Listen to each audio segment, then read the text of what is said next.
तो देखो ये जो ई सिम कार्ड्स है वो आज की चीज नहीं है। आज से 4 साल पहले इसकी काफी ज्यादा हाइप बनी थी। अब तो ये ओवररेटेड सा होने लगा है, लेकिन ये अभी भी पूरी तरीके से स्मार्टफोन इंडस्ट्री को कैप्चर नहीं कर पाया है। फिजिकल सिम कार्ड से यूज करना लोग प्रेफर करते हैं। अगर मैं आपको बिना टेक्निकल टर्म्स में कंफ्यूज किए इन शॉर्ट कहता हूं तो ई सिम वो चीज होता है जो आपके मदरबोर्ड में इनबिल्ट मिलता है। आप जिस कंपनी के सिम कार्ड्स को यूज करते हो बस उसके सॉफ्टवेयर को इंस्टॉल करना है, क्यूआर स्कैन करके आप अपने ई सिम को एक्टिव कर सकते हो। और ऐसा नहीं है कि इसके डिसएडवांटेजेस हैं। अगर आप सच में देखो ना तो एडवांटेजेस बहुत ज्यादा हैं। अब जैसे अगर मैं एग्जांपल लेता हूं, गोपाल विठल जो कि एयरटेल के सीईओ हैं, वो भी ई सिम के फायदे बताए हैं। क्योंकि अगर आपका फोन स्टॉलन होता है, भगवान ना करे, लेकिन अगर कोई फोन आपका चुराता है तो सबसे पहले आपके फोन की सिम कार्ड्स को निकाल के फेंकने वाला है वो, जिसकी वजह से आपके फोन को ट्रेस करने की जो पॉसिबिलिटी है वो ऑलमोस्ट जीरो हो सके। लेकिन ई सिम अगर आपके फोन में ऑलरेडी एक्टिवेटेड है तो उसमें कोई सिम कार्ड स्लॉट मिलेगी ही नहीं उसे, और आपका फोन वो चाह के भी डीएक्टिवेट नहीं कर सकता है। बाई चांस अगर उसने फोन को रीसेट भी कर दिया फिर भी ई सिम के नेटवर्क उसमें आते ही रहेंगे, जिसकी वजह से बहुत ज्यादा हाई प्रोबेबिलिटी है कि आप अपने फोन को दोबारा पा सकते हो उस चोर से। और जिसने फोन लिया है हो सकता है उसे मदरबोर्ड खोल करके ही फोन को डिस्ट्रॉय करना पड़ जाए, और अगर उसने फोन को डिस्ट्रॉय कर दिया तो ना तो आपके काम का रहेगा ना तो उसी के काम का रहेगा। और इतना ही नहीं, ई सिम की मदद से आप अपने फोन में मल्टीपल नंबर्स को भी एक्सेस कर पाते हो अपनी रिक्वायरमेंट के हिसाब से। इनफैक्ट अभी के रियल टाइम में आप आईफोन्स में जो ई सिम आते हैं उसमें आप 8 सिम कार्ड चला सकते हो अकॉर्डिंग टू डेटा। लेकिन ये चीज टेक्निकली तो पॉसिबल रहेगी, पर प्रैक्टिकली आप हर फोन में 2 ही सिम कार्ड ही चला सकते हो, क्योंकि गवर्नमेंट ही यही अलाउ कर दी है। तो वैसे तो ये चीज पॉसिबल है, लेकिन कंपनीज आपको इसका अलाउ कभी नहीं करेंगी। तो हो सकता है स्मार्टफोन के फ्यूचर में जो सिम कार्ड स्लॉट्स आप देखते हो वो आपको लगाने की जरूरत ही ना पड़े, बल्कि आपके जो फोन में मदरबोर्ड आती है उसमें ऑलरेडी ई सिम इंटीग्रेटेड रहे। आप घर बैठे ई सिम को एक्टिवेट कर सकते हो। इतना ज्यादा सुपर इजी प्रोसेस हो जाएगा। सबसे पहले आपको अपने सब्सक्राइबर की रिक्वेस्ट डालनी पड़ेगी, आपका जो ऑपरेटर रहने वाला है। फिर आपके डॉक्यूमेंट वेरिफिकेशन के होने के बाद आपको एक क्यूआर रिसीव होगा। क्यूआर को स्कैन जैसे आप करोगे आपका ऑपरेटर का सिम कार्ड ऑटोमेटिकली 2 घंटे में एक्टिव हो जाएगा। इनफैक्ट वीआई, जियो और एयरटेल ये सब गवर्नमेंट को रिक्वेस्ट करती हैं कि स्मार्टफोन ब्रांड जो है वो 10,000 के ऊपर की कीमत में मिलने वाले सारे स्मार्टफोन में ई सिम को मैंडेटरी कर दें। इसके पीछे मोटिव है प्रॉफिट मोटिव, क्योंकि जो कंपनीज होती हैं टेलीकॉम की उन्हें मैन्युफैक्चरिंग कॉस्ट बहुत ज्यादा जाता है फिजिकल सिम कार्ड्स की, और मैन्युफैक्चरिंग कॉस्ट से लेकर के डिस्ट्रीब्यूशन चैन को मेंटेन करे रखना बहुत ही ज्यादा मुश्किल होता था। हर किसी तक उनके सिम कार्ड्स को पहुंचाना बहुत बड़ी जिम्मेदारी थी, जिसमें कंपनीज के बहुत ज्यादा पैसे जाते थे। पर अगर ई सिम स्टार्ट हो गया तो ये जो डिस्ट्रीब्यूशन चैन है, मैन्युफैक्चरिंग कॉस्ट है, वो ऑलमोस्ट जीरो हो सकती है, जिसके पीछे कंपनीज का बहुत ज्यादा प्रॉफिट होगा। क्योंकि आप रिचार्ज तो उतने ही का ही कराओगे, पर उन्हें कंपनीज को कुछ एक्स्ट्रा लगाना नहीं पड़ेगा, उनके पास प्रॉफिट दबा के आने वाला है। तो यही रीजन है कि सारे टेलीकॉम कंपनीज क्यों चाहते हैं कि स्मार्टफोन में ई सिम को ज्यादा प्रमोट किया जाए rather than physical SIM cards. लेकिन ऐसा क्यों है कि स्मार्टफोन ब्रांड्स इसको रिफ्यूज करते हैं? ई सिम को लाने से बहुत ही ज्यादा स्कैम बताते हैं, इसको लोगों तक नहीं पहुंचाना चाहते हैं, फिजिकल सिम कार्ड्स को ही कंटिन्यू रखना चाहते हैं। ये चीज मैं आपको वीडियो के लास्ट में बताऊंगा। सबसे पहले हम डिस्कस करते हैं कि ई सिम आने के बाद आपको क्या एडवांटेजेस देखने को मिल सकते हैं अलग अलग सेक्टर्स में।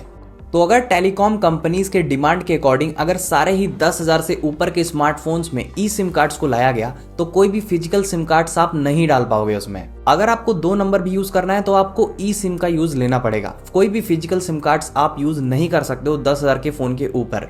लेकिन क्या ये एडवांटेज है हम लोग के लिए या डिसएडवांटेज है? वैसे देखा जाए तो एडवांटेज के तौर पे हम इसे कंसीडर कर सकते हैं। सबसे पहला है, अगर आपका फोन स्टॉलन भी होता है तो उसे आसानी से आप ट्रैक कर सकते हो। और ई सिम सिर्फ स्मार्टफोन का रेवोल्यूशन नहीं है, वो स्मार्ट वॉच का भी रेवोल्यूशन है। ई सिम कार्ड सिर्फ स्मार्टफोन में रेवोल्यूशनरी नहीं साबित होगा, बल्कि ये तो स्मार्ट वॉच और बहुत सारे सेक्टर्स में काम आने वाला है। तो अगर स्मार्ट वॉच कंपनीज ने कल को ई सिम का सपोर्ट दे दिया आपके स्मार्ट वॉच में, तो डेफिनेटली आपका फोन आपके पास रहे या ना रहे, वही सेम नंबर आप अपने ई सिम कार्ड को एक्टिव करके अपने स्मार्ट वॉच में भी कनेक्ट कर सकते हो। फिर चाहे आप अपने फोन से बहुत ज्यादा दूर क्यों ना रहो, आप सेम नंबर से कॉल ले सकते हो, कॉल को आंसर कर सकते हो और सारी चीजें कर सकते हो। भले ही आपका फोन मुंबई में रखा हो और दिल्ली में बैठ के आप अपनी स्मार्ट वॉच से ऑपरेट कर रहे हो, ये चीज भी पॉसिबल है। और सिर्फ स्मार्ट वॉच क्यों, ये आपके कार्स में भी देखने को मिल सकता है ये फीचर।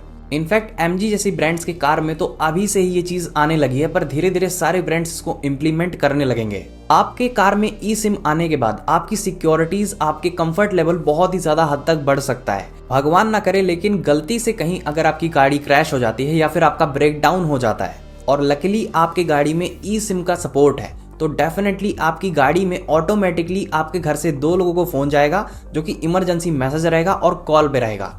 और इतना ही नहीं, एक कॉल एम्बुलेंस को भी जाएगा ताकि आपको जल्दी से जल्दी रेस्क्यू किया जा सके और अगर आपको बहुत ज्यादा सीरियस कंडीशन है तो उससे बाहर निकाला जा सके। और सिर्फ इतना ही नहीं, ये चीज गाड़ी की चोरी को भी बहुत ही हद तक कम करती है। अगर आपने अपने गाड़ी में लिमिट लगा रखा है कि इस एरिया के बाहर अगर मेरी गाड़ी जाती है तो ऑटोमेटिकली आपको नोटिफिकेशन आ जाएगा, आपके पास कॉल आ जाएगी कि आपकी गाड़ी को इस एरिया से बाहर ले जाया जा रहा है, जिसकी वजह से आप तुरंत ही एक्शन ले सकते हो। और सिर्फ इतना ही नहीं, आपके जो ई सिम है वो आपके गाड़ी को भी मॉनिटर कर सकता है कि आपकी गाड़ी में क्या दिक्कत आ रही है, बिना ही मैकेनिक के पास जाए। जितनी भी टेक्निकल प्रॉब्लम्स है वो सिर्फ आप अपने फोन में देख सकते हो कि मुझे क्या गाड़ी में ठीक कराने की जरूरत है। इस लेवल का एडवांसमेंट हो सकता है ई सिम से। या फिर आप अपनी गाड़ी किसी और को देते हो चलाने के लिए, वो कहीं बाहर जाता है तो आप उसको ट्रैक भी कर सकते हो कि गाड़ी कहाँ पे है, कितनी स्पीड पे चल रही है। इनफैक्ट एक राज की बात बताता हूँ कि आप अपनी गाड़ी में ये भी सुन सकते हो कि लोग क्या बात कर रहे हैं, कहीं आपकी गाड़ी में ही तो आपकी बुराई नहीं हो रही है। ये सब भी आप ट्रैक कर सकते हो ई सिम की मदद से। और सिर्फ कार्स इंडस्ट्री में नहीं, आप इलेक्ट्रिसिटी बिल को भी अपने ट्रैक कर सकते हो रियल टाइम में। तो अभी के पहले क्या होता था ना कि अगर आपको अपना इलेक्ट्रिसिटी बिल जानना है तो मंथ का लास्ट वेट करना पड़ता था आपके बिजली का बिल आने के लिए, जिसकी वजह से आपको पता ही नहीं चल पाता था कि आपका जो बिल है, मीटर रीडिंग है, वो सही है या फिर गलत है। लेकिन ई सिम के आने के बाद आप रियल टाइम में ये रीड कर सकते हो कि आपका बिजली कितना कंज्यूम हो रहा है और अगर कहीं लिमिट से ऊपर आप जाओगे तो ये भी आपको इन्फॉर्म करेगा, जिसकी वजह से आपके पैसे बहुत ही हद तक सेव भी हो सकते हैं। और इतना ही नहीं, हेल्थ केयर में भी टेक्नोलॉजी बहुत ही हद तक साथ देने वाली है। इनफैक्ट इंडिया में बहुत सारे एडवांस लेवल के हॉस्पिटल्स ये फैसिलिटी आपको देते हैं, जहां पे पेशेंट्स को एक स्मार्ट वॉच दी जाती है जिसमें ई सिम एक्टिवेटेड होते हैं। और उस स्मार्ट वॉच से डॉक्टर जो है वो रियल टाइम में ट्रैक कर सकते हैं कि पेशेंट्स की कंडीशन क्या है, जैसे उनका ब्लड रेट क्या है, बीपी कितना है, उसको पेन लेवल कितना हो रहा है, एटसेट्रा सारी जानकारी डॉक्टर रियल टाइम में पेशेंट्स की देख सकते हैं, जिससे उनका बेस्ट इलाज हो सके और किसी की अगर जान खतरे में है तो उसे भी सेव किया जा सके। इस लेवल का एनहेंसमेंट हो सकती है मेडिकल लाइन में भी। और इतना ही नहीं, सिर्फ हेल्थ सेक्टर तक नहीं, एग्रीकल्चर सेक्टर्स में भी इसका बहुत बड़ा इम्पैक्ट रोल प्ले देखने को मिल सकता है।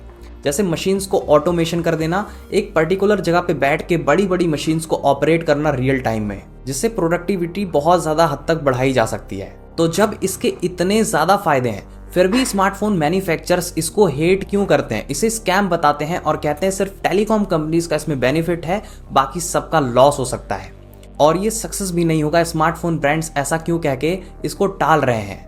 तो जब टेलीकॉम कंपनीज ये रिक्वेस्ट करती हैं स्मार्टफोन मैन्युफैक्चरर से, तो वो ये कह के रिफ्यूज कर देते हैं कि इसकी जो मैन्युफैक्चरिंग कॉस्ट है वो बहुत ज्यादा बढ़ जाने वाली है, जिसकी वजह से स्मार्टफोन के जो रेट्स हैं वो बहुत ही ज्यादा बढ़ जाने वाले हैं, जिसे एक आम आदमी अफोर्ड नहीं कर सकता है। मतलब आप ये मान के चलो, एक 15,000 का फोन आज की डेट में जो मिल रहा है वही सेम स्पेसिफिकेशंस, वही सेम स्मार्टफोन आपको 25,000 तक पे करने पड़ सकते हैं। इतना ज्यादा महंगा हो जाएगा फोन आपका। और इंडिया के मार्केट में 10 से 20,000 वाले स्मार्टफोन 50% मार्केट कैप्चर करते हैं, यानी कि कंपनीज का भी बहुत बड़ा लॉस है इसमें। इसीलिए स्मार्टफोन मैन्युफैक्चरर्स इसको करने से बहुत ही ज्यादा कतरा रहे हैं, क्योंकि जो टेक्नोलॉजी है वो है तो बहुत ही काम की, पर अभी करंट की डेट में ये बहुत ही ज्यादा एक्सपेंसिव है। तो अगर ई सिम कार्ड सारे ही फोन में आने लगे तो डेफिनेटली फोन की प्राइसेस जो है वो बढ़ जाएंगे और हर कोई अफोर्ड नहीं कर सकता है इसे। इसकी वजह से बहुत ही लॉस होने लगेगा स्मार्टफोन मैन्युफैक्चरर्स को और इसीलिए ई सिम कार्ड्स नहीं मिल रहा है अभी। बाकी आप क्या कहते हैं कमेंट सेक्शन में जरूर बता सकते हैं। क्या आपको बेनिफिट लगता है ई सिम कार्ड से या फिर आप फिजिकल सिम कार्ड से ही खुश हैं? अभी हमें फिजिकल सिम कार्ड्स पे रहना चाहिए, जब आगे टेक्नोलॉजी सस्ती होगी तब हमें ई सिम पे शिफ्ट करना चाहिए। और क्या आप अपने फिजिकल सिम कार्ड से खुश हैं या फिर आपको लगता है कि ई सिम को भी लाना चाहिए? और आप ये भी कमेंट करके बताना कि आप ई सिम यूजर हो या फिर फिजिकल सिम कार्ड यूजर हो नॉर्मल। बाकी आज के लिए बस इतना था। उम्मीद करते हैं कि आप समझ पाए होंगे कि आखिर क्यों हर स्मार्टफोन में ई सिम कार्ड्स क्यों नहीं मिलते हैं और स्मार्टफोन मैन्युफैक्चरर्स क्यों हेट करते हैं ई सिम को आज की डेट में। और उम्मीद करता हूं कि आपको ये कंटेंट भी बढ़िया लगा होगा। ऐसे और कंटेंट्स पाना चाहते हैं तो मुझे सपोर्ट करने के लिए सब्सक्राइब कर सकते हैं एक्सटेक को। यहाँ पे आपको टेक्नोलॉजी स्मार्टफोन से रिलेटेड सारे कॉन्टेंट्स देखने को मिलते ही मिलते हैं। और ये जो ई सिम कार्ड है वो आईफोन में ज्यादा हाईलाइट होता है, इसीलिए अगर आपको आईफोन लेना है तो आप यहाँ पे वीडियो पे क्लिक करके देख सकते हो कि आईफोन के क्या मजे हैं एंड्रॉइड वालों से। अभी के लिए गुड बाय।